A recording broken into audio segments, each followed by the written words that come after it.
지역의 이슈를 만나는 시간 헬로 이슈 토크 시작합니다.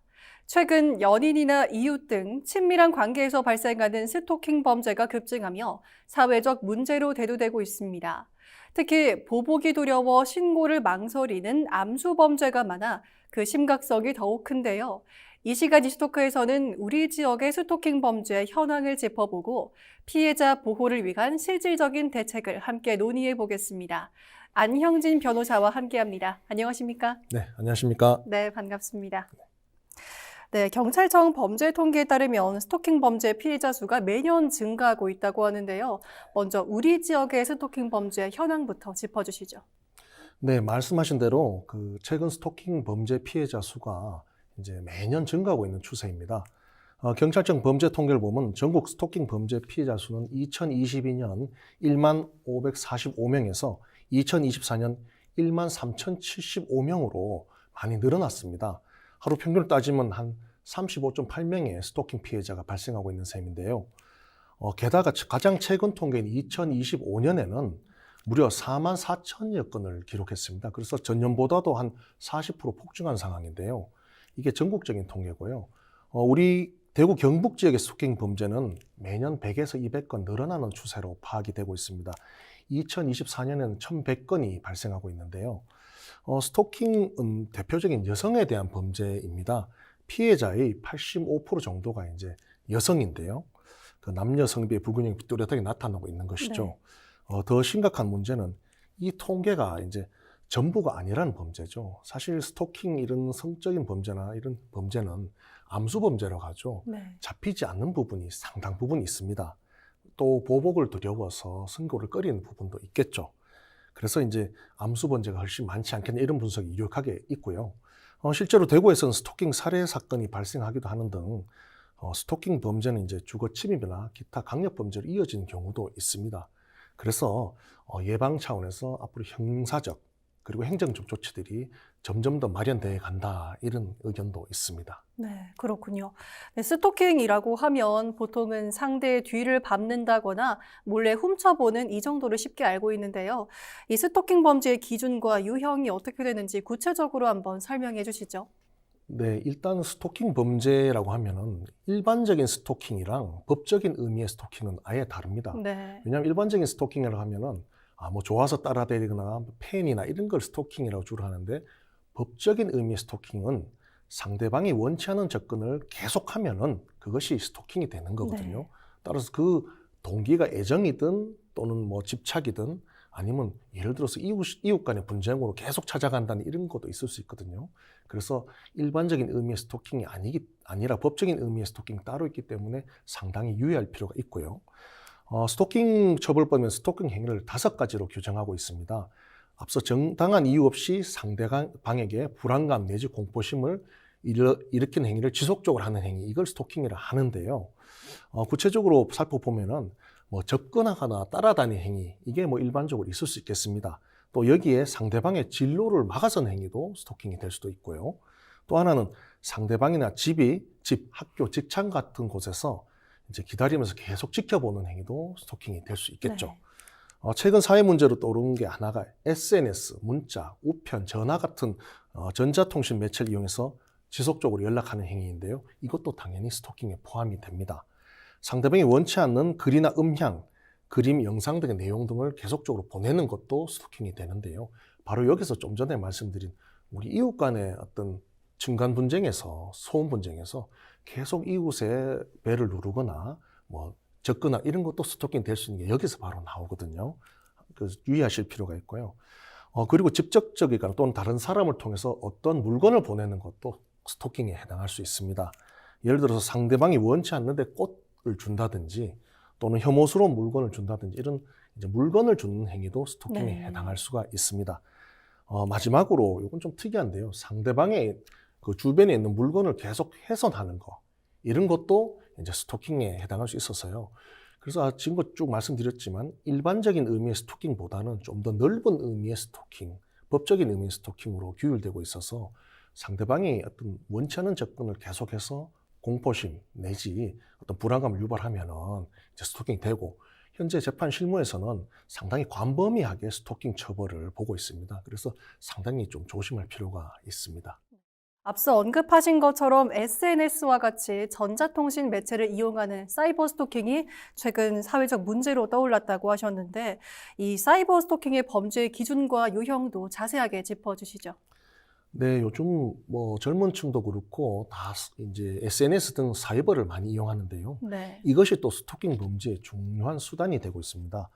이동통신, 이메일, 대화방, 게시판 등의 정보통신망을 이용해서 이제 악의를 가지고 또 지속적으로 뭐 공포감, 불안감 등을 유발하는 행위를 이제 스토킹 행위라고 좀 정의할 수 있는데요. 사이버 스토킹 범죄자들은 상대방의 의사에 반해서 뭐 편지, 전화, 컴퓨터 통신 등을 통해서 반복적으로 말, 그림, 사진, 뭐 그림 이런 걸 전달하는데 최근 들어 또 SNS 또는 텔레그램 등의 다양한 정보통신망 서비스의 활용이 많아지면서 이 사이버 스토킹도 급격히 증가하는 추세라고 보이고요. 특히나 이제 어떤 경각심이 없는 청소년층이나 젊은 계층에서 별 의미 없이 했다가 스토킹에 되는 경우도 있으니까 특히 자녀들에게 한번 말씀해 주신 것도 중요할 것 같고요. 네. 국회 여성가족위원회에서 발표한 온라인 스토킹의 실태 및 대응 방안이라는 문건을 보면은 10개의 카테고리 사이버 스토킹 사례 중에 1개 이상을 경험해 봤다고 답한 응답자가 20대 여성 한 903명 중에 무려 715명으로 79% 정도 네. 해당합니다. 그러니까 상당히 많이 당한 거죠. 네, 그렇네요. 예. 그래서 피해 경험 중 가장 많았던 유형이 전체 응답자의 한 56.8%를 차지한 내 정보를 알아내서 저장한 것이었습니다. 이어 사생활을 알아내려고 한 경우가 한 56.4%, 내가 원치 않는 글이나 뭐 이미지 음향 54%, 또 허락 없이 내 개인정보를 사용한 경우 41%, 내 개인정보를 유포한 경우 40.3% 순으로 집계가 됐는데요. 전문가들 이런 사이버 스토킹 범죄 행위가 이 자체로도 중요하지만 여기서 더 심각했었을 경우에는 디지털 성범죄, 오프라인 성범죄, 더 나아가서 강력범죄 또는 어떤 그 요즘 또 문제가 많이 되고 있죠. 그 피싱 범죄로까지 이어질 수 있는 그러한 위험성이 있어서 이런 점을 경고하고 있는데요. 또 피해자가 사이버 스토킹을 신고하는 과정이 그 상당히 접근성이 좀 떨어지지 않느냐 이런 지적도 있습니다.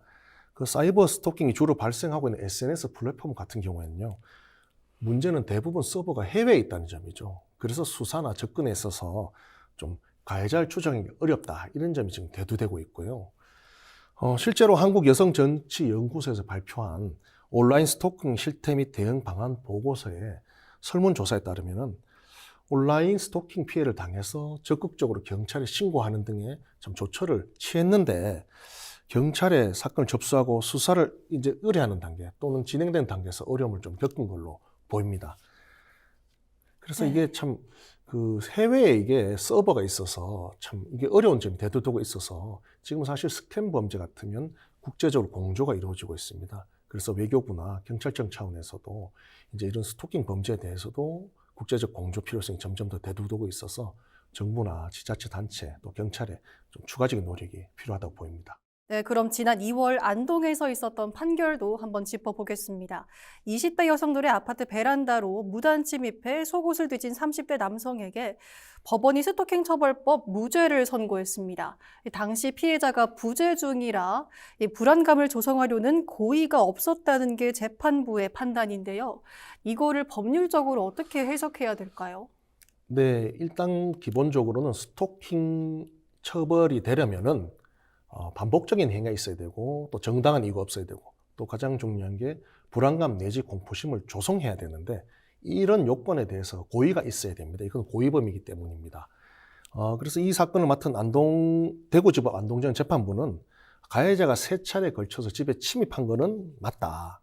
다만 피해자들이 집에 없는 부재중 상태이기 때문에 그런 점 등을 고려하면 피해자에게 직접적으로 불안감이나 그런 감정을 조성하려는 행동을 보기 어렵지 않느냐라는 판단한 거죠. 네. 형사범죄 같으면은 그것이 입증이 돼야 되고 조금 애매하다 싶을 때는 피고인의 이익으로 판단하는 게 헌법상 원칙입니다. 그래서 그러한 원칙에 따라서 사실과 법리 판단을 한 것으로 보이고요.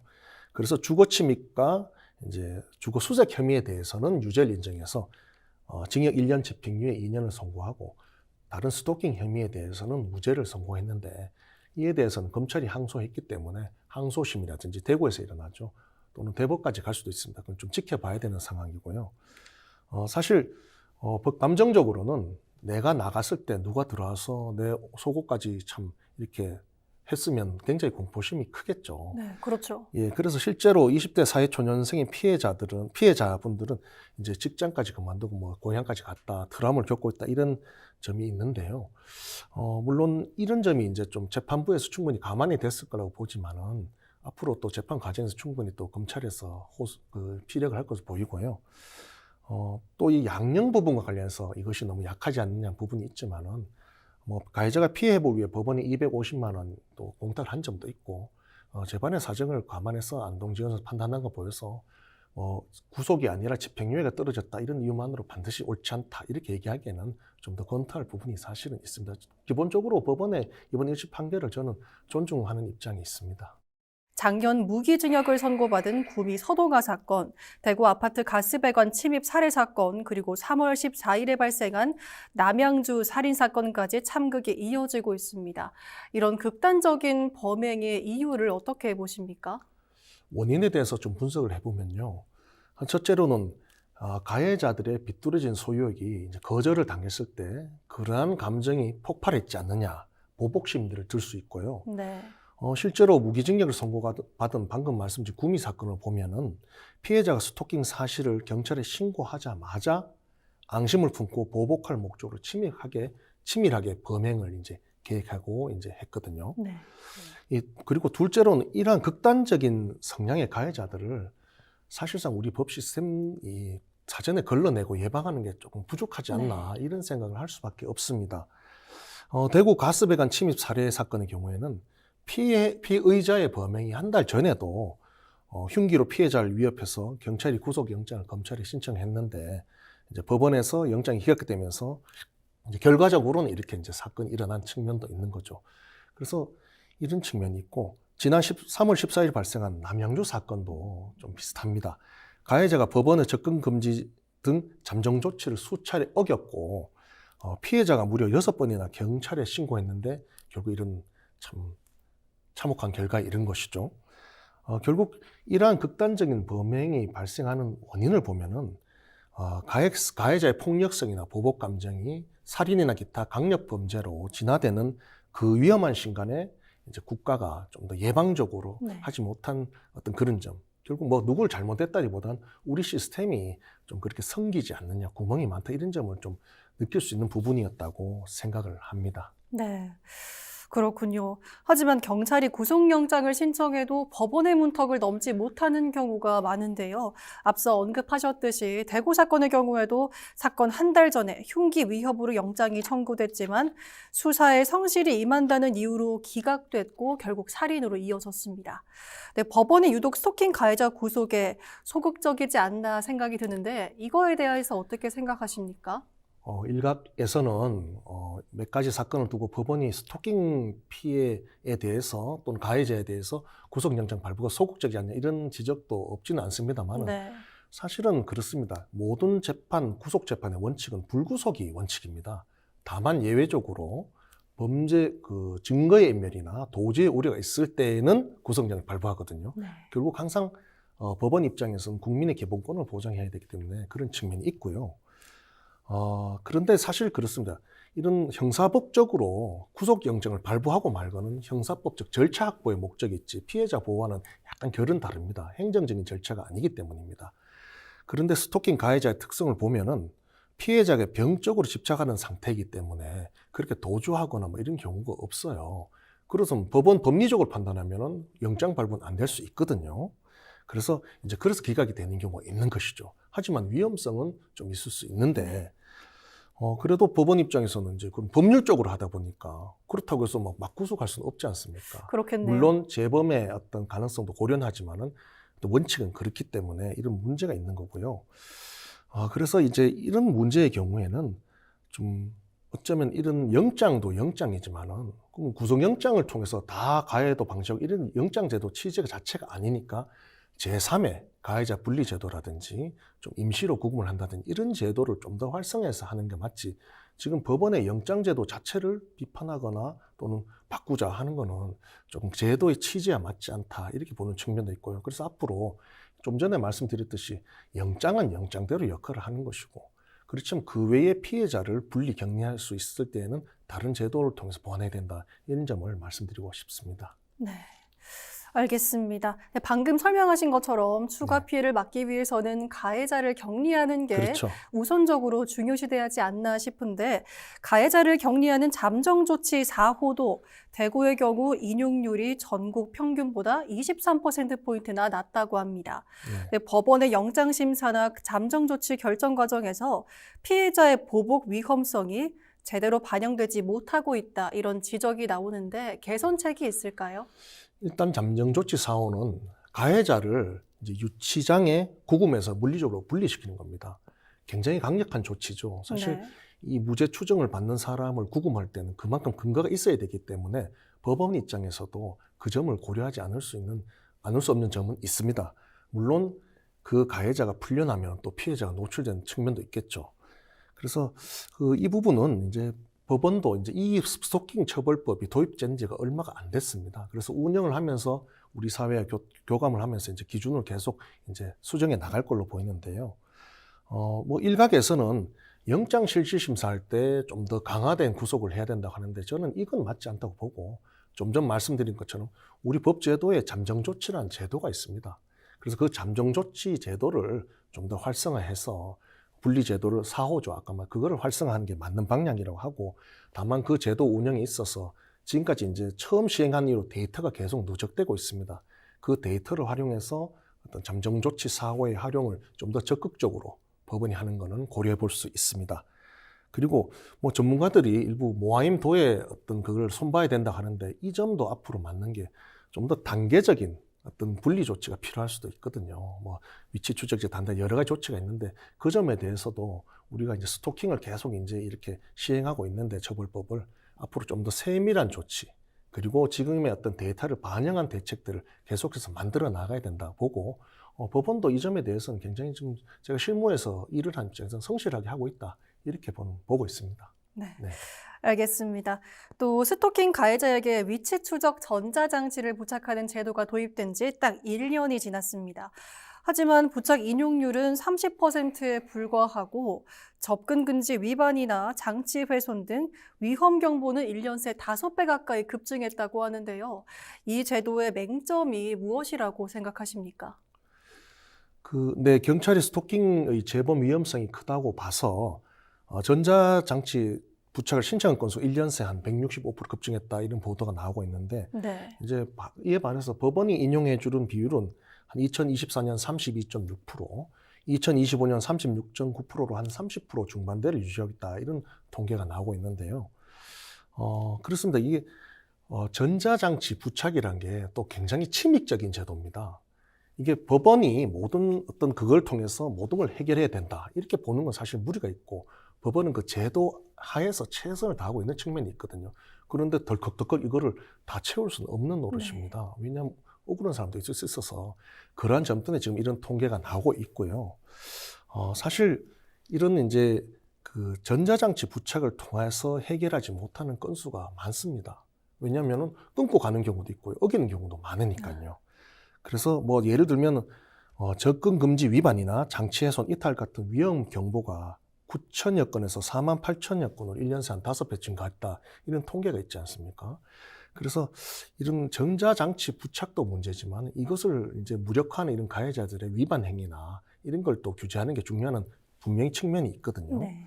그래서 어떤 전자장치는 이렇게 또 운영을 하되 그런 가해자들이 일탈을 막을 수 있는 어떤 제도를 좀 추가적으로 마련을 해서 좀 더 이렇게 유연하게 또 세부적으로 해야지 법원이 뭐 예를 들어 32%밖에 안 되니까 법원이 아니지 않냐 이렇게 하는 것은 좀 제도의 취지나 어떤 법원의 역할에 대해서 좀 달리 이해하고 있는 게 아닌가. 저는 하여튼 지금 법원은 뭐 여기서 제가 실무 볼 때 상당히 공정하게 법대로 하고 있다 이렇게 보고는 있습니다. 이런 가운데 안동경찰서는 스토킹 피해자 보호를 위해 집중수사 및 선제적 안전조치 체제로 전환하겠다고 밝혔고 경북경찰청은 주택 가스배관에 가시덮개를 설치하는 사업을 추진 중입니다.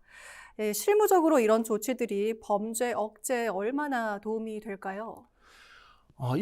이런 대책들은 상당히 의미가 있습니다. 스토킹 네. 범죄를 처벌을 많이 한다고 해서 또 많이 줄어들고 이런 건 아니거든요. 그래서 그런 사전 원인을 파악하는 게 굉장히 좋은데, 그 경북경찰청이 추진하는 주택 가스 배관 및 가시덮개 설치 사업은 우리가 분노했던 대구 아파트 배관 침입 사건 같은 끔찍한 범죄를 또 그 외에 다른 범죄도 사실 배관 타고 올라오는 경우가 많거든요. 네. 예방하는 가장 어떤 큰 효과가 있을 걸로 보고요. 사실 스토킹 피해자나 1인 여성 가구 등 범죄 취약 주거지 34곳에 우선 설치한다고 하는데 이것이 굉장히 참 유효합니다. 그 스토킹 범죄뿐만 아니라 좀 전 잠깐 말씀드렸듯이 절도나 강도 이런 게 네. 배관을 타고 올라가는 경우 많은데 사실 집주인들이 돈이 그래 많지 않아서 못하는 경우 많거든요. 그래서 굉장히 유효하게 하고 있다고 보고요. 또한 안동경찰서가 발표한 선제적, 입체적 대응 부분도 이런 범죄 예방 측면에서 굉장히 바람직하다고 봅니다. 스마트워치 등 보호장비의 오작동 여부를 전면적으로 점검하고 모든 안전조치 신청 사건에 대해서 신속 집중 수사를 해서 위험 제거의 골든타임을 확보하겠다는 건데요. 지금 스토킹 범죄 같은 충동 범죄라서 막 처벌을 세게 하겠다 이래도 일어나는 경우가 있습니다. 그래서 이런 예방 조치, 선제적 조치가 중요해서 길을 제대로 잡고 있다 보고요. 특히 필요할 경우는 가해자의 체포, 구속, 유치장 유치 같은 강력한 법적 수단, 좀 전 말씀드린 이제 잠정조치 4호도 거기 포함되겠죠. 네. 이를 적극적으로 활용해서 사전에 차단했다 이렇게 의지를 밝히고 있는데 이 또한 참 다행이고 이건 잘 하고 있다고 보입니다. 결국 이제 범죄 억지력은 반드시 이제 억제한다, 두려움을 얻어준 이런 측면 하나 있고 또는 예방 차원에서 여러 개 행정적, 물리적 조치를 취하는 건데요. 지금 안동경찰서나 경북경찰청이 하고 있는 조치를 보면은 그런 예방 조치를 좀 해야겠다라고 기조를 정하고 있다는 측면에서 이러한 기조에 따른 예산 집행과 대책들은 자꾸 앞으로 확대되어야 된다. 이 점을 한 번 더 강조드리고 싶습니다. 그럼 끝으로 현재 스토킹 피해로 어려움을 겪는 분들이 최우선으로 취해야 할 현실적 대처 요령과 함께 우리 사회에 당부하고 싶은 말씀이 있다면 전해주시죠. 네. 일단 스토킹 범죄의 피해자분들께서도 내가 스토킹 범죄의 피해자라는 걸 모르는 분들도 계십니다. 예를 들어서 어떤 본인이 채무가 있는데 그 채무에 관한 독촉이 계속 지속적으로 온다든지 아니면 내가 위층에 있는데 밑층에서 계속 항의가 들어온다든지 이런 생활 전반에 원치 않는 접촉이 지속적으로 들어오는 경우가 있습니다. 이 경우에도 어떤 요건에 따라서는 충분히 스토킹이 될 수 있습니다. 그래서 이러한 원치 않는 접촉을 너무 많이 받고 또 그로 인해서 불안감 내지 공포심을 느끼는 분들은 본인이 스토킹 범죄자다 이걸 아시는 게 더 중요할 것 같고요. 내가 스토킹 범죄자의 피해자라는 걸 알았으면 그 다음엔 조처는 경찰에 이제 이런 방지 조치를 요구할 수 있습니다. 아까 말씀드린 잠정 조치를 비롯해서 접근 불허 이런 여러 가지 단계적인 조치가 처벌법에 나와 있거든요. 그거를 경찰에게 요청할 수 있고 또 검찰에도 이제 있고 한데 그러한 조치들이 충분히 있다는 것을 또 모르는 분들도 계세요. 그래서 문제가 생기면 반드시 변호사의 도움을 받아서 조속히 이제 조치에 취해야 되는데 이 점이 또 주목할 게 사실 어떤 범죄를 당하고 많은 시간이 지나서 검찰이나 경찰 또 변호사를 찾는 경우가 있습니다. 그래서 스토킹 범죄가 이미 커졌거나 아니면 더 중대한 범죄로 이어질 위험성이 커진 상황에서 그런 조치를 취하는 경우가 있는데 그렇게 하는 것보다는 초반에 뭐든지 초반에 해야 되거든요. 스토킹 범죄도 점점 더 커지는 경향성이 있고 중범죄에 대한 경향성이 있으니까 초반에 이런 관련 잠정 조치를 신청하시는 게 서로 좋습니다. 그 점은 신속한 조치의 필요성을 또 한번 강조드리고 싶고요. 그렇습니다. 지금 이제 스토킹 범죄 처벌법이 시행된 지가 얼마 안 돼서 사회적으로도 무엇을 스토킹으로 봐야 되냐 아니냐가 아직은 조금 기준이 마련돼가는 측면이 있습니다. 그 과정에서 또 의도치 않게 스토킹이라고 범죄 판결을 받아서 처벌을 받는 경우도 있습니다. 그래서 어떤 타인에게 내가 어떤 정당한 이유가 있다고 했을 때에도 너무 자주 지속적으로 또 싫어하는 연락을 했을 경우에는 내가 그 사람 애정이 있고 없고 페인이든 말든 그런 게 아니라 경우에 따라서 스토킹 범죄로 연루될 수 있으니까 그러한 불필요한 접촉은 최대한 자제하는 게 오히려 본인에게 좋다. 권리자들도 오히려 안전하게 그걸 조심했을 때 보호받을 수 있다는 점을 생각하고요. 그 점을 꼭 강조드리고 싶습니다. 네, 알겠습니다. 그럼 오늘 말씀 여기까지 듣겠습니다. 감사합니다. 지금까지 우리 지역의 스토킹 범죄 현황과 대책을 알아봤습니다. 오늘 헬로 이슈 토크는 여기서 마칩니다. 시청해주신 여러분 고맙습니다.